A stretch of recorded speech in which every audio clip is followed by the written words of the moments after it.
የዐቢይ ጾም ሶስተኛው ሰንበት ምኩራብ ይባላል።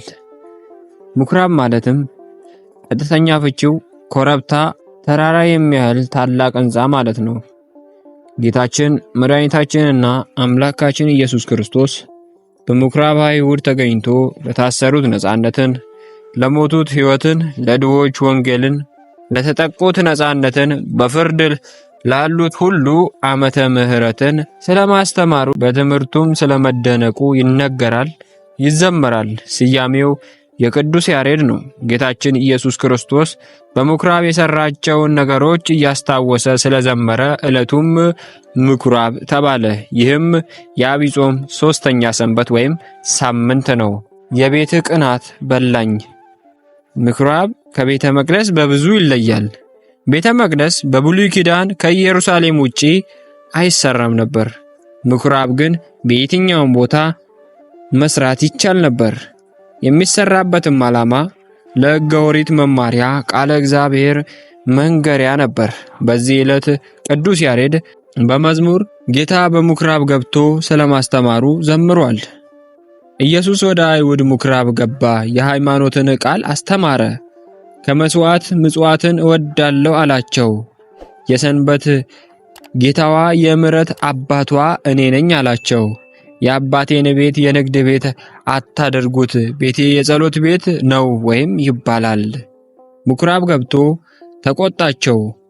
ዝም ይሉ ዘንድ ትምህርቱን፣ የቃሉን ሞገስ ወይም መወደድ፣ የነገሩን መወደድ፣ የአፉን ለዛ አደነቁ ብሎ መድኃኒታችን በምኩራብ ማስተማሩን ቅዱስ ያሬድ ዘመረ። ወንጌላዊው ማቴዎስም ኢየሱስም በምኩራቦቻቸው አስተማረ፣ የመንግሥትንም ወንጌል እየሰበከ በሕዝቡም ያለውን ደዌና ሕመም ሁሉ እየፈወሰ በገሊላ ሁሉ ይዞር ነበር ብሎ ከቅዱስ ያሬድ ቀድሞ ተናገረ። አይሁድ ፊት ለፊት ለታይታ ከንቱ ውዳሴ የሚቀመጡበት ምኩራብ ክርስቶስ የነጻነት ወንጌል እንደሰበከ ወንጌላዊው ሉቃስም ኢየሱስም ወዳደገበት ናዝሬት መጣ፣ እንደ ልማዱም በሰንበት ቀን ወደ ምኩራብ ገባ፣ ሊያነብም ተነሳ። የነቢዩ ኢሳይያስን መጽሐፍ ሰጡት።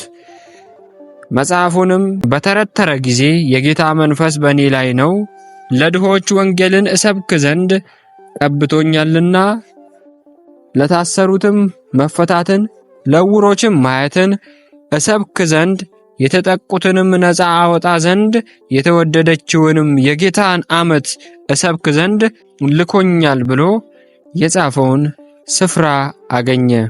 መጽሐፉንም ጠቅልሎ ለአገልጋዩ ሰጠውና ተቀመጠ።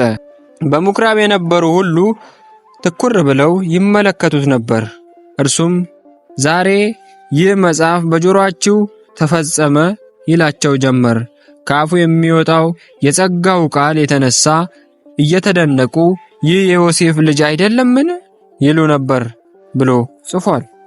በቅዳሴ ጊዜም የተነበበው ወንጌልም በቤተ መቅደስ የሚፈጸመው የንግድ ሥራ እንዳሳዘነው ገልጦ በጅራፍ መንጋዎቹን ከነጋዴዎቹ ጋር ከቤተ መቅደስ እንዳስወጣና ይህን ቤተ መቅደስ አፍርሱት፣ በሦስተኛውም ቀን እኔ እሰራዋለሁ ወይም አስነሳዋለሁ ብሎ ስለሞቱና ትንሣኤው እንደተናገረ ይተርካል። ትምህርቱ የተማረኩ ሰዎች ቢያምኑበትም የሰውን ልብ የሚያውቅ ጌታ የልባቸውን አይቶ እንዲህ አልተቀበላቸውም። ስለ ሰው ማንነት ሊነግሩት አያሻውም፣ እርሱ ራሱ ሰውን ያውቀዋልና ብሎ ዮሐንስ እንደተናገረ ጽፏል። ወዳጄ ሆይ ሕይወት በቤተ መቅደስ የኃጢአት ገበያ እንዳይሆን ተጠንቀቅ። ወስብሐት ለእግዚአብሔር። ይቆየን። አሜን።